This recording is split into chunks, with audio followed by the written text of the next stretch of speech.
ہوا یہ ہے شکیل صاحب کہ پاکستان کے جو سردی علاقے ہیں افغانستان کے ساتھ، آپ کو پتا ہے کہ 1600 میل لمبی ہماری ایک سرحد ہے افغانستان کے ساتھ. ڈیورن لائن کا جو یہ علاقہ ہے، وہاں پر کالعدم تحریک طالبان کی طرف سے جو کارروائیاں ہیں وہ بڑی شدت اختیار کر گئی ہیں، اور ٹارگٹ کیا جا رہا ہے پاکستان کے لوگوں کو اور پرٹیکولرلی پاکستان کے سیکیورٹی اداروں کو.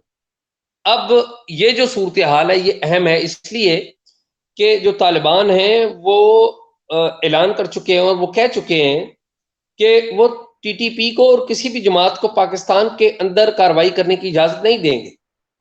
لیکن جب سرحدی علاقوں کا معاملہ آتا ہے تو وہ اسے پاکستان کے اندر کا معاملہ نہیں سمجھتے. تو یہ ایک پرابلم ہے، ایک سچویشن ہے، اور یہ سچویشن جڑی ہوئی ہے طالبان کے پاکستان کے سرحدی علاقوں اور پاکستان اور افغانستان کے درمیان جو سرحد ہے، ڈیورن لائن جسے کہتے ہیں، اس کے بارے میں طالبان کے موقف کے ساتھ. اور طالبان کا بھی ایگزیکٹلی وہی موقف ہے جو اشرف غنی رجیم کا موقف تھا. یہ افغانستان کا ایک قومی موقف ہے جس کے اوپر طالبان وہی رویہ اپنائے ہوئے ہیں جو ماضی کی حکومتیں اپنائے رکھی ہیں. اچھا، ہمارے صدر جو ہیں عارف الوی صاحب، انہوں نے بھی کچھ ایسی انڈیکیشن دی ہیں کہ تحریک طالبان پاکستان کو معافی دی جا سکتی ہے، جنرل ایمنسٹی جس کو کہتے ہیں.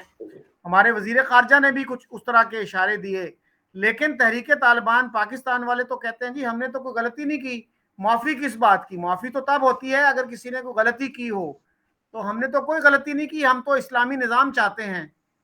اس چیز کو آپ کیسے دیکھتے ہیں؟ دیکھیے کہ حکومت، میری اطلاعات کے مطابق جب میں پہلی دفعہ افغانستان گیا تھا حالیہ اسپیل میں، تو اس وقت مجھے پتا چلا تھا کہ ٹی ٹی پی کے ساتھ حکومت پاکستان کوئی بیک ڈور مذاکرات کر رہی ہے، اور یہ وہی بیک ڈور مذاکرات کا ہی نتیجہ ہے اور نئی افغانستان کی صورتحال کا نتیجہ ہے کہ حکومت پاکستان کی طرف سے یہ ایک پبلکلی یہ پیشکش کی گئی ہے.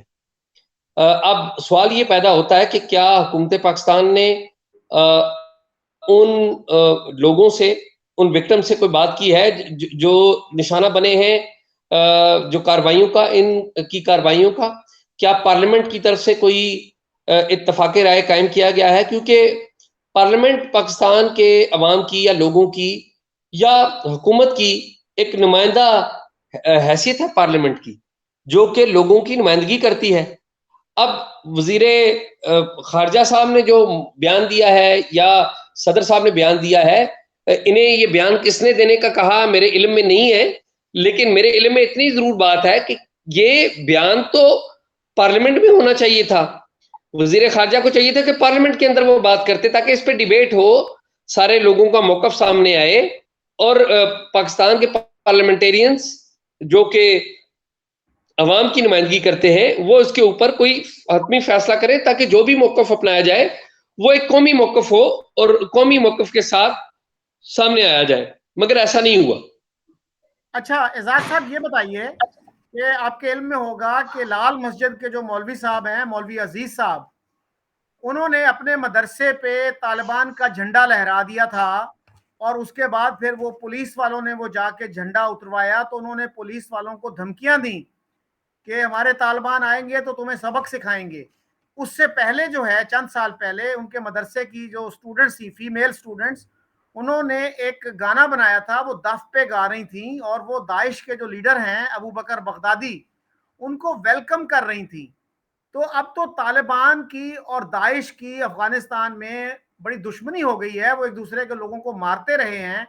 تو مولوی عزیز صاحب کی ہمدردیاں اب کدھر ہیں؟ وہ داعش کے ساتھ ہیں یا طالبان کے ساتھ ہیں؟ مولوی عزیز صاحب جو ہیں وہ کوئی جسے کہیں نا کہ کوئی دلیل کے ساتھ یا کوئی بات کرتے ہیں تو وہ ایسی کوئی بات نہیں. وہ انہیں جو چیز نظر آتی ہے جس کو وہ سمجھتے ہیں کہ یہ بڑے اسلام کے مطابق ہے یا جو ان کی نظر میں آتی ہے کہ یہ اسلام کی اصل نمائندگی کر رہی ہے، تو وہ اس کے پیچھے چل پڑتے ہیں کسی تحقیق کے بغیر. داعش کے والے سے بھی ان کے ساتھ یہی ہوا ہے. طالبان کے حوالے سے تو ان کے ذاتی تعلقات ہیں. جو افغان طالبان کے جو وفود آتے رہے ہیں پاکستان کے اندر اور کچھ یہاں پہ رہتے بھی رہے ہیں طالبان, تو وہ ان سے رابطے میں رہے ہیں اور وہ ان سے آ کے ملاقاتیں کرتے رہے ہیں. تو طالبان کے ساتھ تو ان کے ذاتی تعلقات ہیں اور طالبان ان کو بڑا پسند کرتے ہیں, کیونکہ وہ یہ سمجھتے ہیں طالبان کہ پاکستان کے دارالحکومت میں ایک ایسی جگہ ہے, ایک ایسا مولوی ہے جو ان کے حق کی بات کرتا ہے. تو طالبان تو مولوی عزیز صاحب کو بڑا پسند کرتے ہیں. اور ان کے والد صاحب کے بھی القاعدہ کے ساتھ اچھے مراسم تھے, وہ وہاں گئے بھی تھے اور یہ خبریں ہیں کہ وہ اسامہ بن لادن سے ملے بھی تھے اور غالباً انہوں نے کوئی نظم بھی لکھی تھی اسامہ بن لادن کی تعریف میں. شکیل صاحب, ان کے والد صاحب جس دور میں, وہ دور آپ کو یاد ہے, افغانستان میں طالبان عروج پہ آئے تھے پہلی دفعہ, اور یہاں پر مولانا عبدالعزیز جو ہیں, مولانا عبدالعزیز کے جو والد ہیں, وہ تقاریر کرتے تھے لال مسجد میں, اور جتنے بھی لوگ جانا چاہتے تھے افغانستان, جو اسلام آباد سے ہو کے کراچی سے جو پرٹیکولرلی آتے تھے وفود, تو وہ اسلام آباد میں مولانا عزیز سے ملا کرتے تھے. ان کے بڑے گہرے مراسم تھے طالبان کے ساتھ بھی, القاعدہ کے ساتھ بھی. اور آپ کو یہ بھی بتا دوں کہ جب 2007 میں لال مسجد کا آپریشن ہوا, تو اس کے بعد ڈاکٹر ایمن الزبیری ایک خفیہ طریقے سے تقریباً 1 سال کے بعد آئے تھے اسلام آباد, اور انہوں نے لال مسجد کا دورہ کیا تھا لال مسجد آپریشن کے بعد. تو ان کے طالبان کے ساتھ بڑے قریبی مراسم ہیں. اور جب لال مسجد کا آپریشن ہوا تھا, تو اس آپریشن کے بعد میں حکومت نے دعویٰ کیا تھا, اور سیکیورٹی فورسز کی طرف سے دعویٰ کیا گیا تھا کہ مسجد کے اندر سے کچھ خطوط بھی ملے ہیں جو ان کے اسامہ بن لادن اور القاعدہ سے تعلقات کے ثبوت کے طور پر انہیں حاصل ہوئے. اچھا, یہ جو بات ہے کہ ایمن ظاہری جو ہیں انہوں نے آ کے اس مسجد کو دیکھا کم از کم, اگر اندر نہیں بھی گئے, تو یہ جو ہے کتنی کنفرمڈ بات ہے, کیونکہ یہ تو بہت سیریس بات ہے یہ. جی, یہ ریکارڈ پہ آ چکی ہے بات, یہ بالکل ایسا ہوا تھا. چونکہ یہ کوئی دورہ ریکارڈ کا تو نہیں ہے, کیونکہ جو ڈاکٹر ایمن الزبیری ہے وہ تو خفیہ طور پہ مفرور تھے اور آج بھی مفرور ہیں. تو وہ ایک عسکریت پسند نوجوان تھے, ان کے ساتھ یہاں پر آئے تھے اور انہوں نے اپنی یکجہتی کا اظہار کیا تھا. مولانا عبدالعزیز سے ان کی ملاقات ہوئی تھی یا نہیں یہ میرے علم میں نہیں ہے, لیکن مجھے اتنا ضرور پتا ہے کہ وہ لال مسجد ضرور آئے تھے. انہوں نے لال مسجد کو دیکھا تھا, لال مسجد کی حالت کو دیکھا تھا, اور جامع افسا جو جس کو ڈیمولش کیا گیا تھا اس کے ربلز کو دیکھا تھا, اس کے ربل کو دیکھا. شاہ جی, کیا یہ بات درست ہے کہ جب طالبان نے ٹیک اوور کیا کابل کا, تو اس کے 1-2 دن کے بعد انہوں نے جیل سے جو اپنے قیدی رہا کیے, تو ان میں ٹی ٹی پی کے مولانا فقیر محمد بھی شامل تھے, اور ان کو بڑا پروٹوکول کے ساتھ انہوں نے پاکستان بھجوایا. شکیل صاحب, اس میں کوئی ڈاؤٹ نہیں ہے, 15 اگست کو طالبان نے کابل کے اوپر کنٹرول حاصل کیا تھا, اور ویری نیکسٹ ڈے 16 اگست کو مولانا فقیر محمد کو آزاد کرایا گیا. پلے چرخی جیل میں موجود تھے, باگرام جیل میں موجود تھے. ایک سلسلہ شروع ہوا, ان کا ایک کمیشن ہے قیدیوں کے حوالے سے. اس کمیشن نے جو تمام جیلیں ہیں ان میں دھاوا بولا, وہاں پر موجود جو قیدی تھے ان کو آزاد کرایا. بگرام جیل میں تھے مولانا فقیر محمد, ان کو آزاد کرایا گیا. پھر طالبان کے باقاعدہ سرکاری پروٹوکول سے ان کو ان کا جو آبائی صوبہ ہے, آبائی گاؤں ہے, وہاں پر بھیجا گیا. وہاں پر انہوں نے تقریر کی اور انہوں نے کہا کہ وہ پاکستان میں طالبان کا نظام لانا چاہتے ہیں.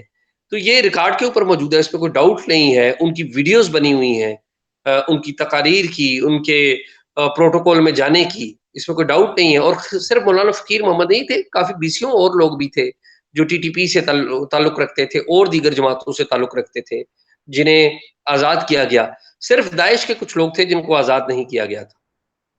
داعش کا تو سنا ایک بندہ انہوں نے مار بھی دیا تھا جیل میں, یہ کیا درست بات ہے؟ بہت سارے بندوں کی ہلاکتوں کی اطلاعات آئی ہیں. پروفیسر تھے ایک مقامی یونیورسٹی کے. اچھا اعزاز صاحب, یہ بڑی بات کی جا رہی ہے کہ افغانستان جو ہے وہاں کوئی ہیومینیٹیرین ڈیزاسٹر ہونے جا رہا ہے, تو اس کی کیا ریزنز ہو سکتی ہیں؟ جی بالکل، یہ ڈیزاسٹر ہونے جا رہا ہے. اس کی وجہ یہ ہے کہ امریکہ کی طرف سے افغانستان کے اوپر جو سینکشنز ہیں وہ اپلائی ہو چکی ہوئی ہیں. 9 ارب ڈالر ان کا وہ فریز کر لیا گیا ہے, اور ڈالر کا کاروبار کسی بھی جو قومی بینک ہے افغانستان اس سے نہیں ہو رہا, جس کے نتیجے میں افغانستان کے اندر ایک تو تجارت نہیں ہو رہی, صرف ایک آدھ پڑوسی ملک پاکستان کے ساتھ ان کی تجارت ہو رہی ہے.